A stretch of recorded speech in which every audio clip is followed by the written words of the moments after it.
Parliament के गडल इजलास में अखिलतन के हकन बाबत कमीशन कायम करण जो बिल मंजूर। क़ौमी असेंबली के स्पीकर अयाज सदिक चयो है त बिल के हक में 160 ऐं मुखालफ़त में 79 वोट आया। वज़ीर कानून आज़म नज़ीर तराड़ बिल पेश कयो। अपोजिशन मेंबर्स जो सीटुनि तां उती स्पीकर की डाइस जो घेराव पीपी जे कादिर पटेल बिल की मुखालफ़त करे छॾी। कादिर पटेल चयो आहे त कादियाननि खे काफ़र करार ॾियण जो कानून बिना ॾाढ़ी वारे ज़ुल्फ़कार अली भुट्टो पास कयो। अहिड़ी फ्लड गेट न खोलियो जंहिंसां नामूस ते को हरफ अचे, असां अहिड़े कानून साज़ी थियण न ॾींदासीं। कादिर पटेल जो ऐवान मां वॉकआउट।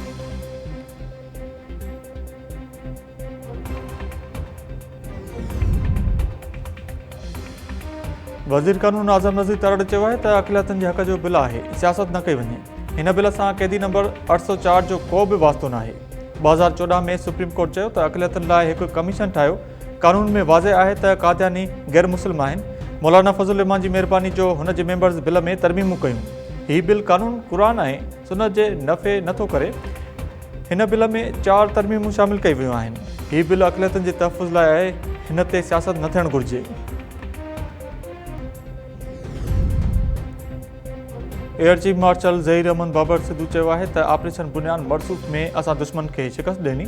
10 मई ते दुश्मन जे डिफेंस सिस्टम खे कामयाबी सां निशानो बणायो। PF अकेडमी रिसालपुर में पासिंग आउट परेड के खिताब कंदे पाक फ़िज़ा जे सरबराह चयो त मुल्क जे हक़ में कामयाब पाकिस्तान एयरफोर्स की बेहतरीन कारकर्दगी जो मुज़र आहे।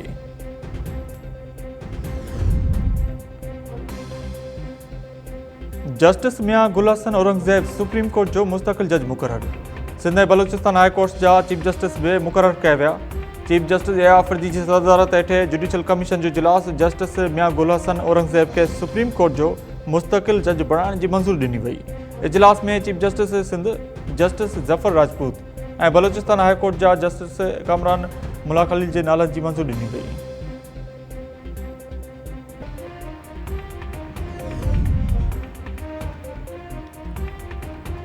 बनू में दहशतगर्दनि जे हमले में असिस्टेंट कमिश्नर उत्तर वज़ीरिस्तान समेत 4 ॼणा शहीद। पुलिस ज़रियनि मूजिबि बनू में मीराशाह रोड फ्लोर मिल्स भरिसां दहशतगर्दनि जो पुलिस की गाड़ी ते हमलो। उत्तर वज़ीरिस्तान के असिस्टेंट कमिश्नर शाह वलीउल्लाह ऐं 2 पुलिस एहलकारनि समेत 4 ॼणा शहीद थी विया। 2 पुलिस एहलकार ज़ख़्मी, हमले आवर ज़ख़्मी। पुलिस एहलकारनि जा हथियार भी खणी विया। असिस्टेंट कमिश्नर बनू हमले की तस्दीक कंदे ॿुधायो त असिस्टेंट कमिश्नर उत्तर वज़ीरिस्तान की गाड़ी ते हमलो कयो वियो, जंहिंमें असिस्टेंट कमिश्नर ऐं 2 पुलिस एहलकारनि समेत 4 ॼणा शहीद थी विया। KP जे वॾे वज़ीर सुहेल आफरीदी तरफ़ां बनू में दहशतगर्द हमले की मज़म्मत। असिस्टेंट कमिश्नर ऐं 2 पुलिस एहलकारनि समेत 4 ॼणनि जे शहादत ते अफ़सोस जो इज़हार। IG पुलिस खां वाक़े की रिपोर्ट तलब करे वरिती। PTI बानी सां मुलाक़ात न कराइण बुनियादी इंसानी हक़नि जी भञकड़ी आहे। तहरीक इंसाफ़ तरफ़ां इस्लामाबाद हाई कोर्ट ऐं रावलपिंडी जे अरियाला जेल ॿाहिरियां एहतिजाज जो ऐलान। जाड़नि शहरनि में कलम 174 लागू। पुलिस ऐं कानून लागू कंदड़ इदारनि खे अलर्ट रहण जी हिदायत।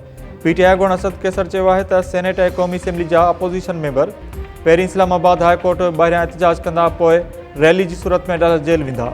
असद कैसर इल्ज़ाम हुयो त हाई कोर्ट पंहिंजे हुकुम ते अमल दरामद कराइण में नाकाम रही।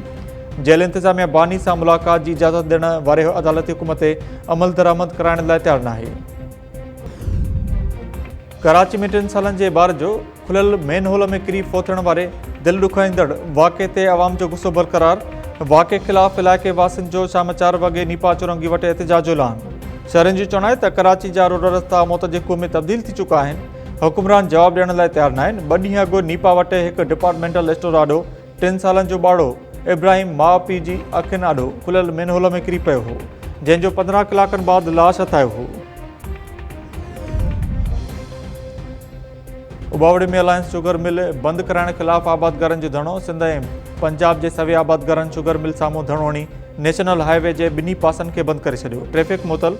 आबादगारनि जो चवणु आहे त पुलिस ज़बरदस्ती अलायंस शुगर मिल बंदि कराए छॾी आहे, जेका ज़्यादती आहे। शुगर मिल बंदि थियण सां कमंद विकिरे जी फराहमी रुकिजी वई आहे। असांखे लखे रुपयनि जो नुक़सानु थी रहियो आहे। शहदादकोट में राइस मिल की गेट वटां पीड़सन जो पूरियल हालत में लाश हथ अचण वारे वाक़े ख़िलाफ़ बेरा में एहतिजाज। ॻोठ गबर कलोड़ो वासी शोभान कलोड़ो जे वारसनि तरफ़ां पीड़सन जो लाश कंबर रोड ते रखी धरणो ऐं वियो। ट्रैफ़िक मुअतल। मुज़ाहिरीन जो चवणु आहे त शोभान कलोड़ो राइस मिल ते चौकीदारी कंदो हो, जेको 6 महीननि खां गुम हो। संदसि लाश गेट आॾो पूरियल हालत में हथायो।